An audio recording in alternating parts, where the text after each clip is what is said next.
Hi YouTube and welcome to my channel. My name is Patrick. First of all, I want to thank you because we just hit 2,000 subscribers. I never thought this channel would grow like this, and I'm really grateful that you all have given me the chance to share my thoughts and feelings, and hopefully you're able to learn something too while we're at it. So, that being said, today's subject is how you can stay secure on a desktop Linux system. So, let's dig right in. Alright, so the first thing that you can do to keep yourself safe on your desktop Linux machine is to enable automatic updates. Now, yes, you can just run updates manually every once in a while, but you're gonna forget. Like, you're going to forget. It's never gonna be a convenient time. You're never gonna think, oh, now's a good time to run updates, because there is no good time to run updates. So what you need to do is make it automatic. Make it happen overnight, or whenever you're not using your machine, and just let the automatic updates take care of keeping all your software up to date. That is one of the most important things that you can do to stay secure, because the fact of the matter is, every piece of software has massive flaws. You know, for example, we tell people don't use really old versions of web browsers, and it's because they're very vulnerable. There's many exploits for them. And a web browser's entire purpose is to connect to servers that you might not necessarily trust. Now, think about it this way. Those web browsers did not magically become more vulnerable. Nothing changed. They didn't change and become more vulnerable. They had always been vulnerable since they were released. The only difference is that those vulnerabilities saw the light of day for the first time after how many years. And so my point with that is that every piece of software has vulnerabilities, and the only difference between current software and old software is that we don't know what those vulnerabilities are yet. So keeping yourself up to date is a critical step to keeping yourself secure, especially on a desktop machine. Another thing that you can do to keep your machine safe is to only install software from verified developers. Now, it's no secret I don't like the Snap Store and I don't like Flatpaks, specifically FlatHub.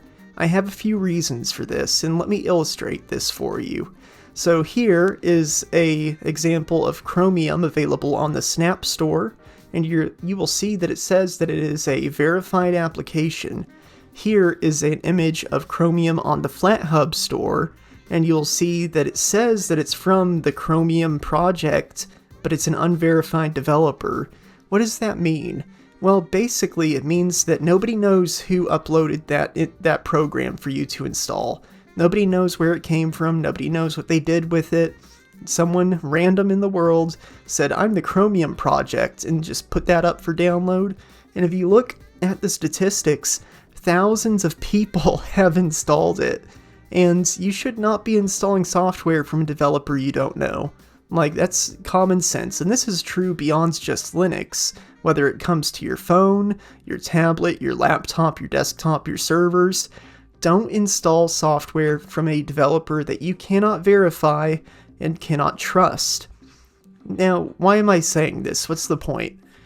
The thing is, there's been some snafus recently in the FlatHub store and on the Snap store where people uploaded programs that were supposed to be cryptocurrency wallets, and as it turned out, they were actually cryptocurrency stealers. Now, I'm not saying that there aren't steps being taken to correct this. Canonical, who runs Ubuntu in the Snap store, has come forward and said they're going to do manual reviews of every new application. But see, the thing is that simply doesn't scale, and they can't do that forever because that costs a lot of man-hours.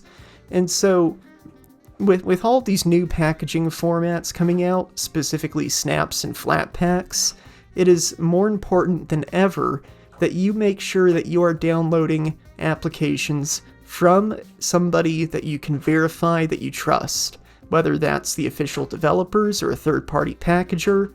If you don't know them, don't install the program. Another thing that you can do to stay safe on a Linux system is to avoid installing third-party repos. See, so here's the thing. Linux systems, desktops in this circumstance, are pretty secure out of the box. Like, it's more difficult to hack a Linux system than it is a Windows system. However, a lot of the same types of attacks work. So on Windows, you might be looking for a program to install via the web browser, and you might click an ad on accident that takes you to a malicious version of that program. When you go to install it, it'll say that it's from this verified developer, right? And something similar can happen in the Linux world. If you add a third-party repo to your system is now going to be able to install software from that third-party repo. That's how it works.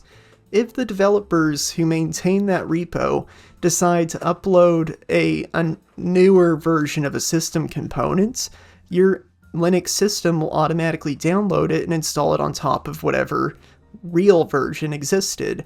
And that's a really easy way to get a backdoor into someone's system. Here's a good way to think of it. Any repo, any software source that you install on your Linux system has root access. The people who maintain the repos on your system have root access to your system, because when it runs updates, it's going to install the software from those sources, and it's going to do it as root. And that's just how it has to work. And so when you add a third-party repo to your Linux system, you're giving the people in control of that repo root access to your machine. And that's why you only want to install repos very rarely. You want to avoid installing repos, third-party ones, if possible, but I understand that's not always practical. So if you do end up installing a third-party repo, just make sure that it's somebody that is accountable and that you can trust. Alright, my final tip to help you stay secure on your desktop Linux system is to avoid commands that are a curl pipe to bash. Now, those of you who are new to Linux might not know what that means, so let me give you an explanation. Basically, one way that you can install software is by searching for it online, and then that software might have a handy commands that you can run in the terminal. And it's just one line, one command, you run it, and it installs the software, which is really cool. Those commands usually consist of a curl, so it's pulling information from a web server, pipe, which means it's passing that information, to bash, which is the born-again shell, the shell that runs your terminal. And so basically it's saying, pull these commands from the web, and then send them straight into the terminal. And oftentimes it's going to ask you for your sudo password, it's going to ask for root access.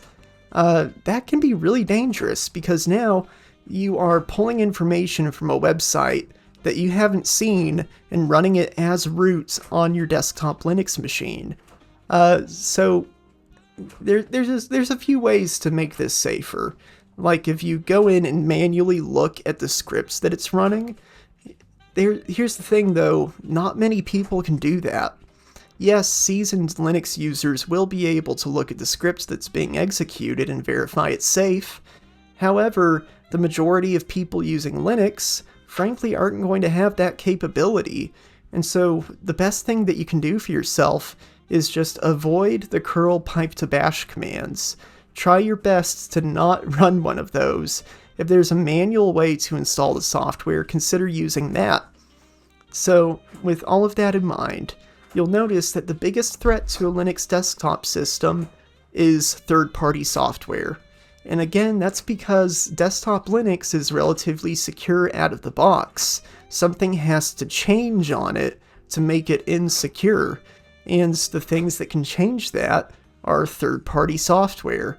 So before you install anything on any operating system, on any device, make sure you trust the source that it came from, make sure you can verify that it is legitimate, and do not install random crap that you see online.